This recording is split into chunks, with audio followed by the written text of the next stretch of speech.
घर में घुस करके गला काट करके हत्या की जाती है। और केवल भारतवर्ष ऐसा देश है जहां बहुसंख्यक समाज के ऊपर अल्पसंख्यक समाज का व्यक्ति हमला करने की कोशिश करता है।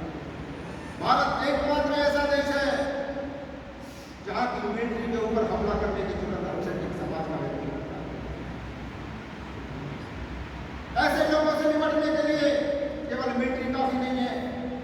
ऐसे लोगों से, जिहादियों से निपटने के लिए जो इस देश की मिट्टी में पैदा होते हैं, इस देश का अनजल खाते हैं और इस देश के विरोध में इस देश को तोड़ने के लिए काम करते हैं, ऐसे लोगों को निपटने के लिए इस देश के नौजवानों को याद है।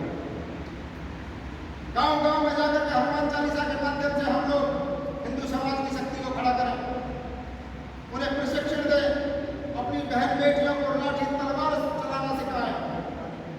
आज के परिवेश में हम अपनी बहन बेटियों को नृत्य सिखाते हैं, गाना सिखाते हैं, और ऐसा हम लोगों को छोड़ना पड़ेगा।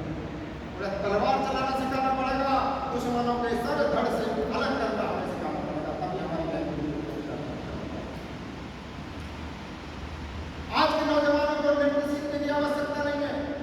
आज के नौजवानों को भगवान शंकर अपने आराध्य के तरीके से तांडव करने की आवश्यकता है। कोई भी सरकार हिंदुओं की रक्षा सुरक्षा करने वाली नहीं है, ये सब हम लोग देखेंगे। 2020 में हम सब लोगों ने देखा था दिल्ली में क्या हुआ था। 3 दिन तक हमारी धन संपत्ति को आग लगाई गई, हिंदुओं के शोरूम लूटे गए, उनको घरों को आग लगाई गई और उनको एक भी गोली पुलिस की नहीं चली।